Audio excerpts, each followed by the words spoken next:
এই নিয়ে আমাদের দেশটা দুইবার স্বাধীন হলো। তবে স্বাধীন হওয়ার পিছনে সব থেকে বেশি ভূমিকা পালন করেছে যারা দূরপ্রবাসে আছে। আমাদের দেশের প্রায় 1,20,00,000 মানুষ বাহিরের দেশে থাকে। ছাত্রছাত্রীরা হয়তোবা রাজপথে গিয়ে রক্ত দিয়েছে, অবিচলভাবে আন্দোলন করেছে, কিন্তু আমাদের দেশে যে টাকাগুলো রিজার্ভ থাকে সেই টাকাগুলো কিন্তু আমার মতো আপনার মতো প্রবাসী। আর সেই টাকা দিয়ে কিন্তু সরকারের কর্তৃপক্ষ বিভিন্ন জায়গায় বেতন দেয়, ভাতা দেয়,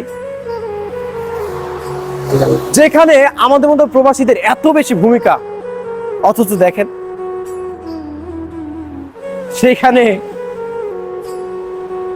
সমন্বয়রা, আমাদের ছাত্রছাত্রী ভাইয়েরা ভুলে গেছে যে আমাদের মতো প্রবাসীরা কি করেছিল আন্দোলনের সময়। অর্থনৈতিক যে চাকাটা সেটা আমরা বন্ধ করে দিয়েছিলাম, এবং সরকার কিন্তু এটার মাধ্যমে প্রথম ধাক্কা খেয়েছিল, বিরাট একটা ধাক্কা, যেই ধাক্কা সামলানোর ক্ষমতা খুব কম মানুষেরই থাকে। আমার ভাই মরল কেন? আমার ভাইয়ের রক্ত কেন? এই নিয়ে যখন বাহিরের দেশে মিছিল সমাবেশ করলো, বিভিন্ন দেশে সেই আন্দোলনকৃত প্রবাসীদেরকে ধরা হলো এবং বিভিন্ন ক্যাটাগরিতে শাস্তি প্রদান করা হলো, অবশেষে দেশটা স্বাধীনও হলো। কিন্তু দেখেন সবাই সবার স্বার্থ নিয়ে ব্যস্ত, কিন্তু আমাদের প্রবাসীদের কথা একটাবার তুলে ধরে নাই। কত দাবি তারা জানিয়েছে, পুলিশের মতো দাবি জানিয়েছে, ছাত্র জনতা সবাই সবার মতো দাবি জানিয়েছে, কিন্তু তারা ভুলে গেছে যে প্রবাসীরা কি করেছিল।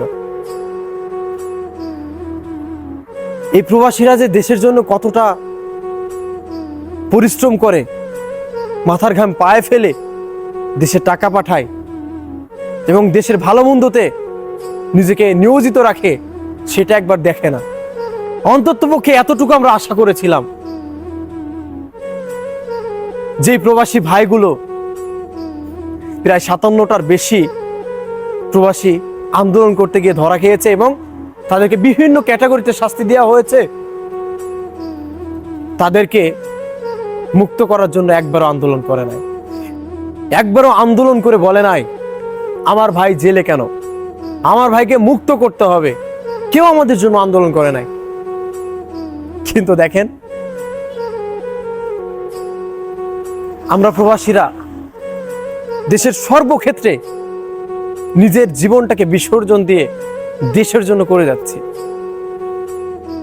তবে ছাত্র জনতা, তোমাদেরকে বলছি, তোমরা আবারও প্রমাণ করে দিলে যে প্রবাসীদেরকে কেবলমাত্র প্রয়োজনে ব্যবহার করতে হয়, কখনো প্রিয়জন মনে করলা না।